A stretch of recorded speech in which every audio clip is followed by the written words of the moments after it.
figures coming out of Japan. Stephen Carroll, tell us more.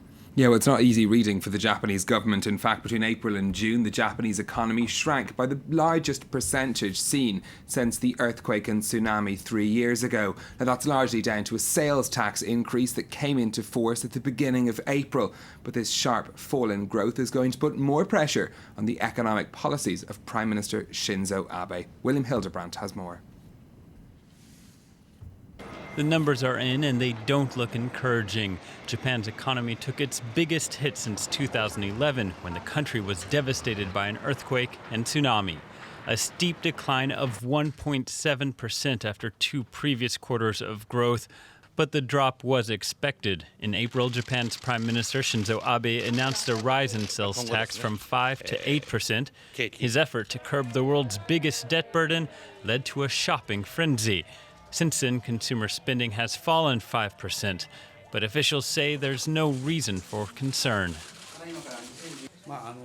I think it's important to look at the economic trend as a whole and not be carried away with the fluctuations of a spike due to last-minute demand and the subsequent reactionary downturn which the increase in sales tax brought about. The International Monetary Fund has endorsed Abe's economic policy known as Abenomics. It expects Japan will see a recovery in the second half of the year.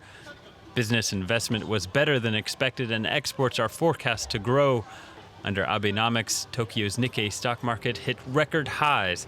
In 2013, it rose 57%. But the IMF says more must be done in the way of structural reforms, such as loosening the labor market and easing regulation on various sectors. Abe also expects a heavy rebound by the end of the year, and if the Prime Minister gets what he wants, he's expected to raise the sales tax to 10% in 2015. Well, the markets have largely shrugged off that news coming out of Japan. The Nikkei in Tokyo trading up around 0.2%, a little bit higher in fact now, having turned up earlier in the session. Elsewhere in Asia, Chinese shares boosted by news that industrial production rose 9% in May in China, while retail sales increased by more than 12%. Government spending on infrastructure also up by about 17%. All of these figures giving a positive indication of the state of the Chinese economy. The biggest gains, though, in the Asian markets seen in Seoul today, in the Kospi's up 0.7%. All right, a story now about a big bucks sports business deal. Stephen, the sale of the LA Clippers basketball team has been finalised. Yes, and the buyer is Steve Ballmer, the former chief executive of Microsoft. He's paid $2 billion to buy the team, ending an ugly saga involving its former owner Donald Sterling, who was banned from the NBA for life for making racist remarks. The controversy caused sponsors to flee the club, while players had threatened a boycott. Ballmer has promised to restore the team's place in the community. The sale was handled by Donald Sterling's estranged wife, Shelley. Let's listen to her reaction to the news.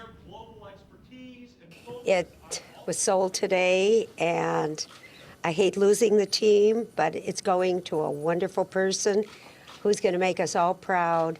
And, you know, in life sometimes you have to step down and have somebody come along and just go from there.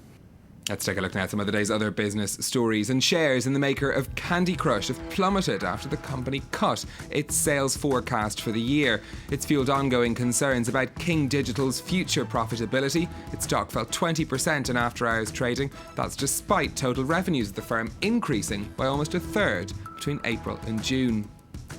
Sony says it sold 10 million PlayStation 4 consoles since its launch last November. That put it well ahead of its rival, Microsoft's Xbox One, which was released around the same time. In April, Microsoft said that it had sold 5 million units of its console. And Chinese state media says more than 1,000 companies in the auto industry have been implicated into a government inquiry into anti-competitive practices. It's not clear how many of those firms are foreign-owned, but already the authorities have announced that Audi and Chrysler will face sanctions. General Motors is the latest firm to announce that it's under investigation.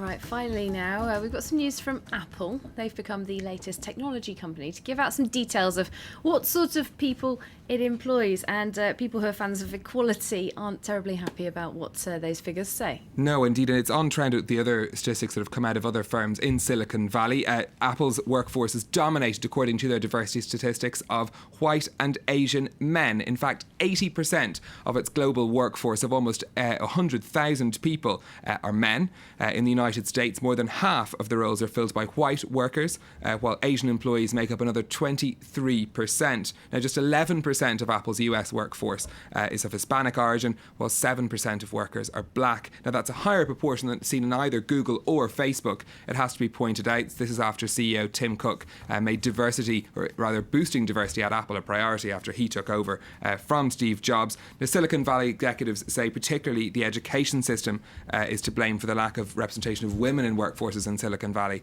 but they say they're working to try to improve that. So if any ladies want big bucks technology careers, get studying IT right now. Thanks very much. Stephen Carroll there with the business news.